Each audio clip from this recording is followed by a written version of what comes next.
Ako po si Normie. Ako po ay isang PWD. At ako po ay maitim, kulot ang buhok, hindi maganda. So lahat na nasa akin na. At ito po ang aking masasabi.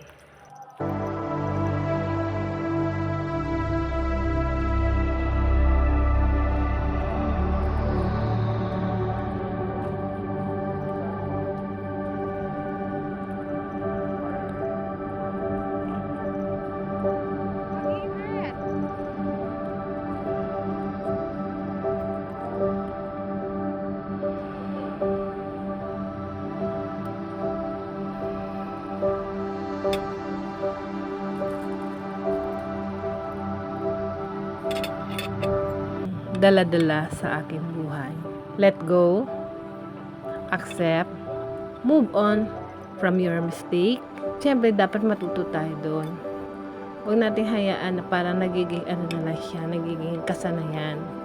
Hanggat maaari, kung kakayanin, sana wag na muling magkakamali. Doon kasi tayo natututoy sa mali. At the same time, dapat hindi natin masyadong pinapunish yung sarili natin. Huwag natin bigyan ng matinding parusa ang sarili natin dahil nagkamali tayo. Kasi nag-iisa na lang yan, tapos pahihirapan pa natin, di ba? Accept, lahat ng bagay na nangyayari sa atin ay may dahilan. Di pwedeng wala eh.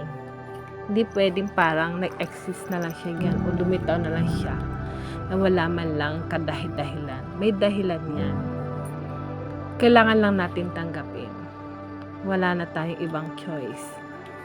Ako, nung nawala ang nanay ko, wala akong choice. Kung hindi, talagang tanggapin. Masakit, mahirap, iniiyak. Lagi ako nangungulila. Pero ganun talaga eh. Tanggapin. Maraming dumaang pain sa akin. Wala akong choice kundi tanggapin. Nangyari na eh. O diba? Nangyari na eh. Wala ka na magagawa doon. Nangyari na. Tanggapin na. Matuto. Move on. Tapos ako yung siguro yung pagiging I-embrace mo lang ang lahat ang nangyayari sa'yo. Sabi ko nga, hindi natin control kung ano ang nangyayari o gumagalaw sa ating mundo o paligid natin. Ganun talaga eh. Yan ang facts. Yan ang buhay. So, kailangan natin i-embrace. Masama man o mabuti. Kailangan natin i-embrace. Kasi nangyari siya kasi may dahilan. Kung may masasayang bagay, embrace natin. Kasi gift yan sa atin eh. Kung may mga masasama o mga painful tayong pangyayari, tanggapin natin. Why? Kasi andun tayo para matuto. Bakit nangyari yun? Para tayo matuto.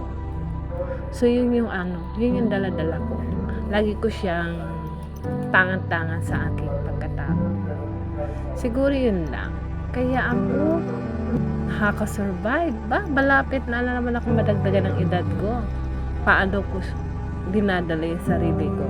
Ganun lang. Simple lang. Ganun lang. Simple lang. Accept, embrace, move forward. Yun lang.